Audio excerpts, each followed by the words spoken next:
Hello, everyone. Welcome back to Spin Cycle Live. Today is January 13th, 2025. Still not used to saying that 2025 yet, but here we are. We have a show for you all. We got the Legos lit up in the background. I got a brand new power strip for them, so they're on wall power. They're not on those little battery banks anymore, so they are lighting up the background. But we got plenty of stories for you all today, but I want to hear from you guys. How is your Monday going? I hope you're having a good Monday. Mine wasn't so bad. I had to go to the grocery store today. Over the weekend, I dug out the car from the snow. I have been out of this apartment. New groceries have been bought. The snow has been dug out. I was snowed in for over a week, but here we are. Never once missed a show for you all because I love you all so much. I gotta bring you that good content. I gotta give you all of those good news stories. All of it here today. But we have a special announcement. So me and Robert Herr, producer of the show, will be doing not election day, but an inauguration day live stream, simulcasted here on Spin Cycle Live and on his channels. And we're going to be watching the whole thing, giving some commentary on it. I am so excited. This is the first time in my life. I'm only 21, guys, right? I'm only 21. This is the first time in my life that I have actually been excited for an inauguration. I was a little bit too young when Trump was first in office to really enjoy watching all of that. I saw some clips. I remember it happened, but this one here is it feels like such a victory. I mean, one, because I in small part, as well as many of you all, helped to get him to that position, right? I spent time over the past year getting people registered on my campus, talking about Donald Trump and why he needs to be president. Many people I know campaigned for him. I'm sure many of you all, of course, voted for him. So we all played in part helping him get into that office. So it's exciting to be able to see him actually give his inaugural speech. And apparently Carrie Underwood is supposed to be speaking or supposed to be performing a song at the inauguration, which look, guys, I may be of the gay variety. I may be that little fruity side, but Carrie Underwood, man,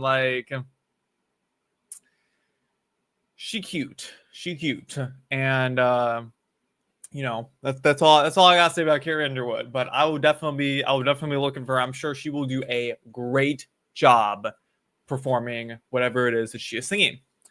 But with that, let's get into our first story. So apparently Joe Biden thinks that the U.S. is in a good foreign policy decision. Let me share my screen with you all.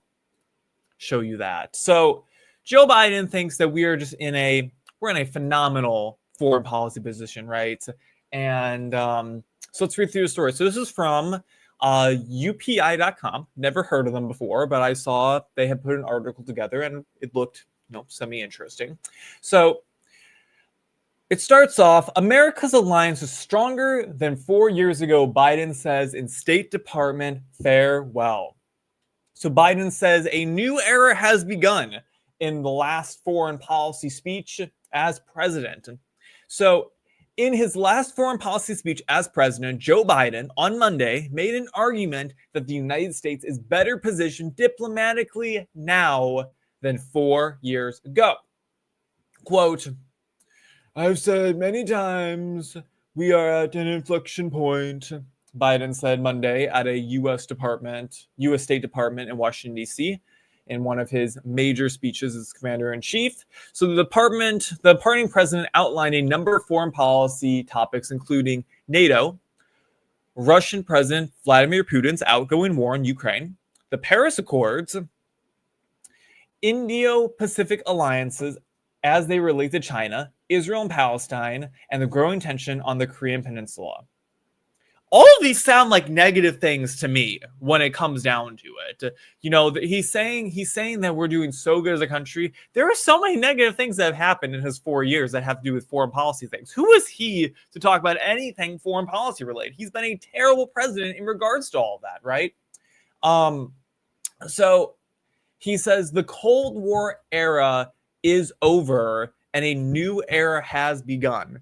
Correct me if I'm wrong, y'all, because I was born in 2003. It was my understanding that the Cold War began and ended before I was even alive. I mean, am I wrong in that position? I don't know what he's talking about, this Cold War era. Cold War in relation to whom?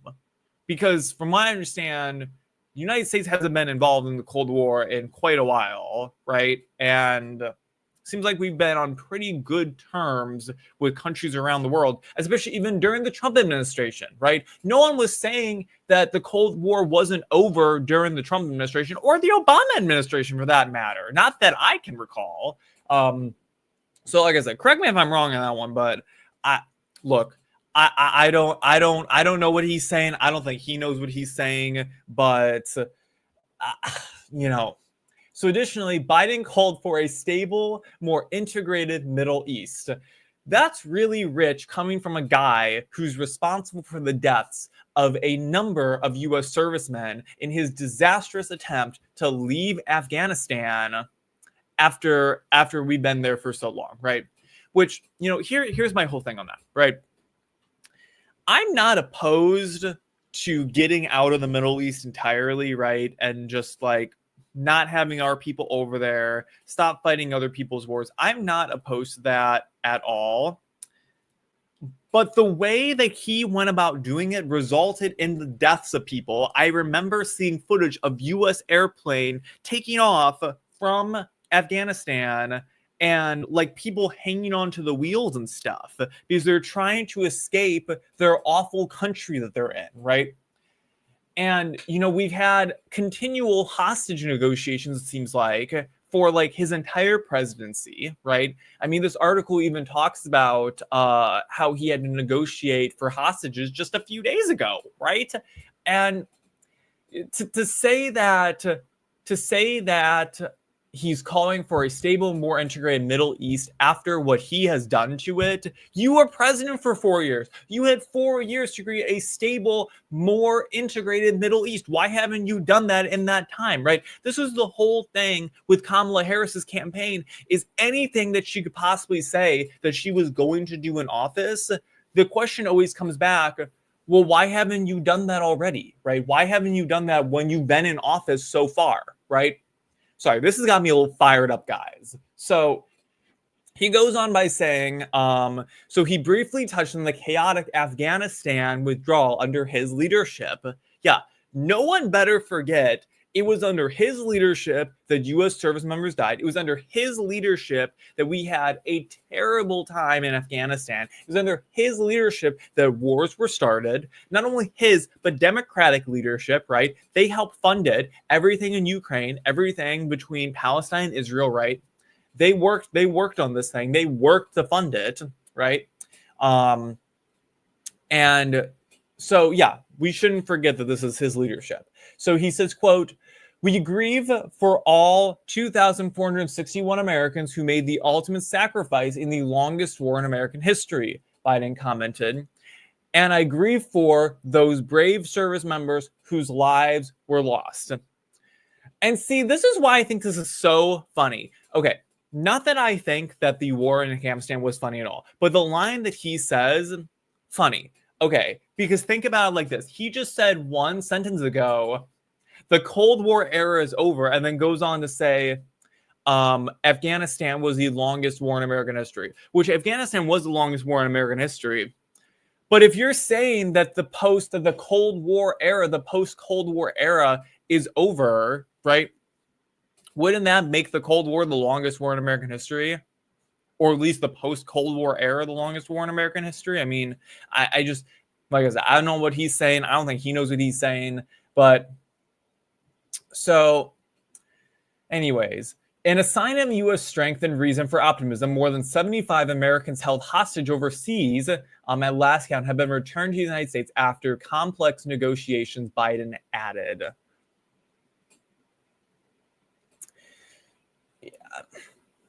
Yeah. fantastic. Great for them. Happy for the Biden administration for getting our American people back home, getting them where they need to be with us, right, in the United States. But it just seems like we've had hostage negotiation with him, right? I mean, just wild, just wild, just wild. All right. So that's all I have to say about that. Moving on. This is an interesting one. So, from the Hill, American Airlines ESG investing strategy violated federal law, judge rules. So, a federal judge in one of the country's most conservative district courts ruled Friday that American Airlines unlawfully incorporated environmental and sustainable governance (ESG) factors into its employee retirement plan.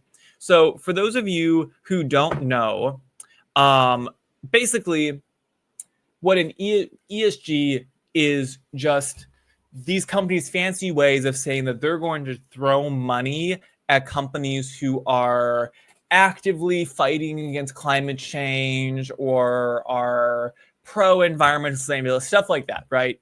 They're throwing money towards companies who are, basically following with leftist causes, okay? So what was happening was American Airlines, their investment plan for their employees' 401ks was going through BlackRock, and BlackRock was investing those funds towards companies that had these ESG initiatives where they were, donating or working to reduce the risk of climate change, whatever that is, right? That's my understanding, at least. So this judge ruled that was illegal. So Judge Reed O'Connor of the Northern District of Texas ruled the airline violated its duty of loyalty by letting asset manager BlackRock weigh environmental factors in 401k funds. So the judge wrote that allowing ESG investment violated the requirement under the Employee Retirement Income Security Act. Only could be a government act with a name like that. My God. That such investments must prioritize plan members' best interests. So that's pretty much the whole article right there. You can go read it all for yourself. But I think this is great. I think that companies really need to get a kick in the butt when it comes to this, because why are you going out and having my asset managers giving money towards certain companies if that's not making me the maximum return, right?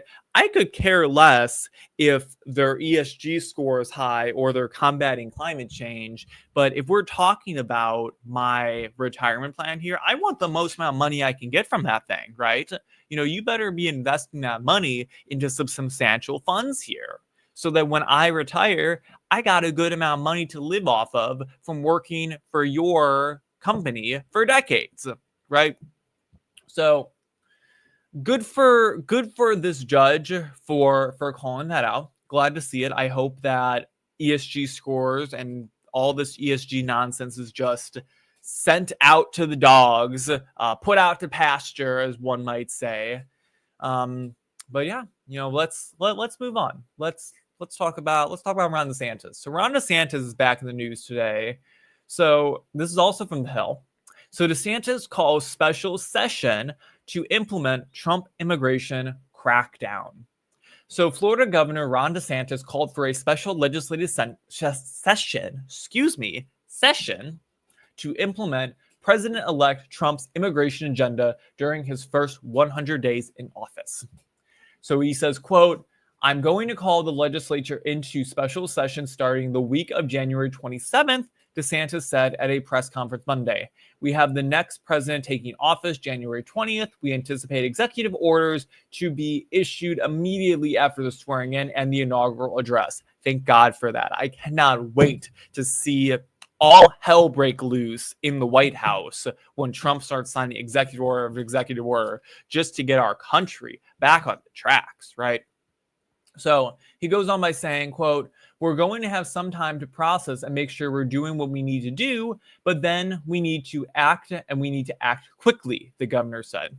Exactly. This is what good leadership looks like, guys. So, I'm no stranger. I backed Ron DeSantis in the primary. I thought he had a good chance of winning. He didn't. I voted for him. I really thought that he had a shot. I didn't have a whole lot of faith left in Trump, but as soon as there was that landslide victory in Iowa, I was on Trump's side. There was no chance for him after that. So fully on board with Donald Trump now. But, he's taken that with his strides and saying, hey, even though we've had a turbulent relationship, the state of Florida is behind the president. He is going to enact the right policy, the right legislation, right? And we fully back him up in our state, right? This is a great move by DeSantis. I am so proud that he is the governor that I've always known him to be. Great guy. So good for him. And let's see what else he has to say. So DeSantis said that he has the authority to suspend officials from their offices if they are neglecting their duties. So he said that state and local officials in Florida must help the Trump administration enforce our nation's immigration laws, the governor said. In order to do that effectively, we're going to need legislation to impose additional duties on local officials and provide funding for those local officials. There also needs to be measures to hold people accountable for violating our anti-sanctuary policies, and that Florida needs to make sure that we don't have any lingering incentives for people to come into our state illegally. So this goes with the trend of DeSantis, frankly. We all know that he was this kind of governor. When it came to like the Black Lives Matter protests and everything, he swept in and he got legislation passed very quickly that did not allow those types of protests to take over highways and interstates and stuff in the state. And he gave a lot of, he used his authority and said, hey, if you are a police station that's not going to shut down these huge rallies, we will send the state National Guard to your area and shut it down with the state's authority, which was great. And there was never any issue in Florida when it came to these destructive protests that was happening up in, say Minnesota, for example, right? California, the upper Northwest.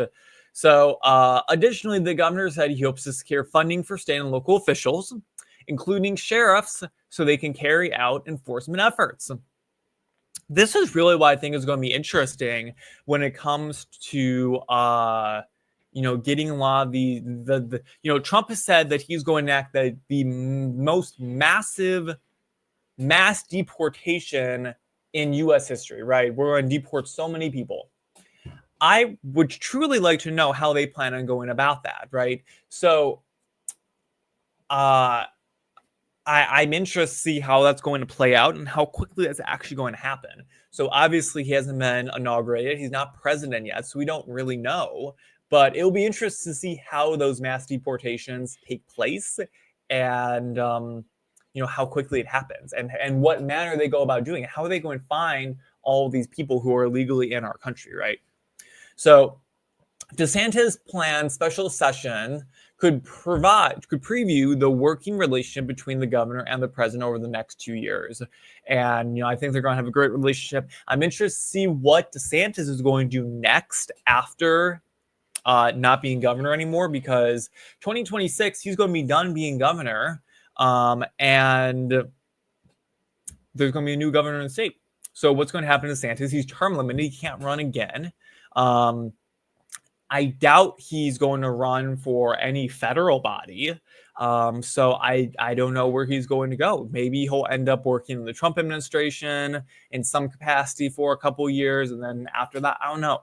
I hope that DeSantis does not get put on the back burner by the Republican Party. That's truly what I hope, because he is such a change maker of a person. He's not afraid to get his hands dirty. I really hope that they really push him to the forefront, along with people like J.D. Vance going forward after the Trump era is over, because I think that he has a lot in store for the country. And I hope that he's able to really put his mind to work and help get our country back on track over these next 8 to 12 years, right? Because it's not going to be an easy fight. We only have Trump for 4 years, right? The only sure thing we know right now is Donald Trump will be in the White House for 4 years. Republicans will have the White House for 4 years, and at least 2 years in Congress, right? But that's the only sure thing we know right now. So we as Republicans need to be fighting ahead to get ahead of the radical left, so that when the midterms come in 2026, when people like DeSantis aren't around anymore, right, in states like Florida, and all of the other people like him in other states across the country, we can replace them with people who are just as good or even better than they were in the past, right? So this all ends. This article kind of wraps up, and it says, the president-elect's Deputy Chief of Staff, Stephen Miller, said last month that one executive order would effectively seal the border. So this is what DeSantis was talking about, the slurry of executive orders, and I hope he does. I hope he signs day one, shut the border down, close it down. No one else coming across. Don't let anyone else in, right? We got to figure out what's going on. We got to get our house in order before we start bringing more people in from the South and from the North, for that matter, right? I'm no problem with that. So that's kind of that whole article. Round of applause to DeSantis, man. I am such a big DeSantis fan. I mean, he's the whole reason why I even want to move to Florida in the first place, just with how amazing he's made the state in the past 8 years. And it's even going to get even better with whoever's next. I hope the person who's next isn't a sellout and they are a good person. And I expect DeSantis to pick a great individual for that. Something we haven't heard yet is who's going to be replacing Marco Rubio in the Senate, right? We're still waiting on DeSantis to announce who he's going to be appointing to that Senate position until there can be an election for that, right? So interested to hear what's going to happen with that. But be on the lookout for DeSantis. Don't let him fall off your radar. And there's great things that will come in the next few years for Florida. So that's all I got to say about that. Last story of the day.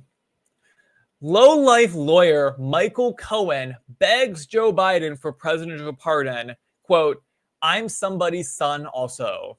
So Michael Cohen, for those of you who don't remember, was a Trump lawyer. So Trump employed Michael Cohen until 2018. And so Trump employed Michael Cohen until 2018, a year after the special counsel investigation into Russia interference in the 2016 U.S. election began. So in 2018, Michael Cohen pled guilty to 8 counts, including campaign finance violations, tax fraud, and bank fraud. Cohen said he violated campaign finance laws at Trump's direction, quote, for the principal purpose of influencing the 2016 presidential election. In 2018, Cohen pleaded guilty to lying to U.S. congressional committees about efforts to build the Trump Tower in Moscow. So Michael Cohen, disgraced lawyer Michael Cohen, wants a pardon now. So let's see what he has to say. So Trump's disgraced former attorney Michael Cohen is pleading with Joe Biden to give him a presidential pardon, which obviously is not going to happen.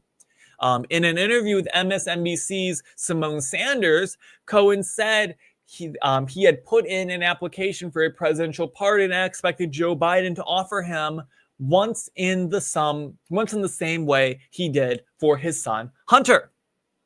This just makes me giggle, right? Okay, so I'm no fan of Joe Biden, obviously. I'm no fan of what Hunter Biden did. But you know what? If I was the president and my son had gotten into some, troubled waters and everything, I'd pardon him too, right? So you can't totally blame Joe Biden for pardoning his own son. Was it the right move? That's not for me to say. I don't think so. Obviously, it makes him look bad. It for sure proves that Hunter Biden was up to no good, and it gives the right leverage against the Democrats to say, hey, your party is a whole bunch of criminals. I mean, look at the president's son, right? But, you can't totally blame the guy either, right? If it was your kid, right, wouldn't you pardon him too? So, but Michael Cohen comparing himself, and he's even called out in this interview, Michael Cohen comparing himself to Hunter Biden, right, I think is ludicrous, right? Because He has no duty to Michael Cohen in any reason to pardon him at all. I mean, he's not his son, but I think it's funny that the comparison's being made. So Cohen said, quote, "I put in the application for a presidential pardon because I believe that Joe Biden has the same responsibility to me as he had to his own son." Last time I checked, Michael Cohen doesn't have the same last name as Joe Biden. Is no way in related to him. So Sanders said, who's the lady interviewing him, "I'm struck by you comparing yourself and Hunter Biden. And I wonder if I'm going to, I'm going to tell you, you're on national TV. We have a conversation. I don't necessarily think that's your best way to go get a pardon. I mean, Hunter Biden is the president's last surviving son. But to your point, your other point, what do I think? What I do think is a strong one." So Cohen said, "I'm somebody's son also, by the way." Yeah, but you're not the president's son. That's the thing. You're not the president's son. It's like, it's like when people are really like flippy floppy when they're trying to get like a cabinet nomination or something. And, the interview, they say to like the person interviewing them, right? Haven't you changed your opinion on something? And the interviewer's like, well, I'm not running to become Secretary of State or whatever it is, right? So it's just the whole thing. And I think it's funny that disgraced lawyer Michael Cohen would even think to compare himself to the president's son. Your daddy's not president, right? You don't have that authority. You don't have that autonomy to get out of that. So, right, in conclusion, do I agree with Joe Biden's pardon him, Hunter? Absolutely not. Would I have pardoned my son? Yeah, I would have, because I have that power and I have no political career after being president, right? So what's the point? I could honestly care less. And people are going to forget that Hunter Biden was pardoned less than a week after Trump gets in office. So, it's all going to be blown under the rug after that. But that's all I got for the show. We rounded the show off 29 minutes. Perfect timing. So I hope you all enjoyed our show today. Once again, me and Robert Hur are going to be doing an election night broadcast. Or not election. I keep saying election night, guys. Election night's over. It's here and done. We're gonna be doing a inaugural live stream on Monday, January 20th, Martin Luther King Jr. Day as well. A big respect to that dude. And we're going to be broadcasting the election live, or not the election. I keep saying election. My God, the inauguration live of President Donald J. Trump, second president in U.S. history to ever serve 2 non-consecutive terms.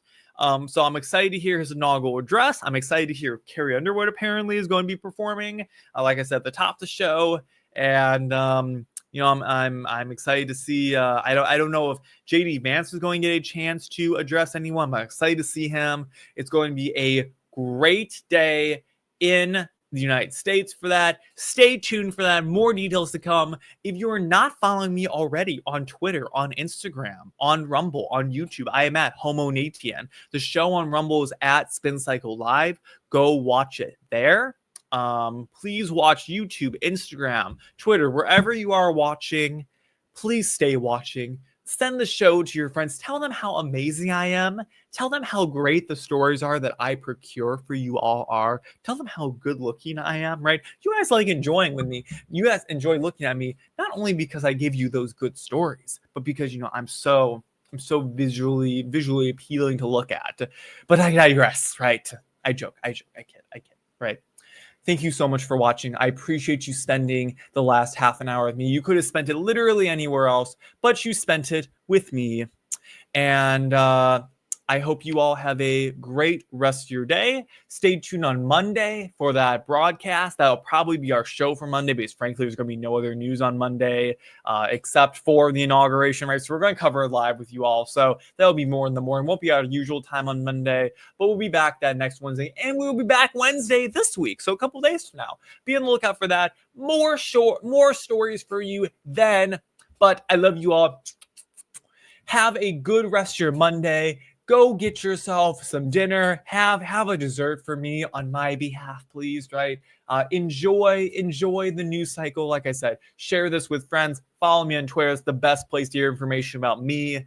And yeah, we're trying to get our viewership up in 2025. Big things are coming. We're hoping to start getting edits of the show out on the various platforms for you all to enjoy, and some other content coming. I was thinking, this is just an aside. I was thinking about starting to post on TikTok, but it's looking more and more like that TikTok ban is going to happen. So I'm going to hold back on doing that really short form content for now. I'm going to pump the brakes on that a little bit, unless for some reason, some heroic force comes in and swoops up TikTok and it's saved, which I'm still crossing my fingers for, but I'm losing hope as every day goes by. But we'll see how it goes with TikTok. I hope it's saved. But until there's another platform that's doing short form content in the way that TikTok does, we won't be doing the short form content. But I'm hoping to get edits of the show posted up on YouTube and on the other platforms for you all to view if you want to see little snippets of the show and everything. And hope you all have a great rest of your day. Come back here on Monday. Come and join us next Monday for the inauguration. And with that, I have been Nathan Hale. This has been Spin Cycle Live. And yeah, have a good one. Peace out. Bye.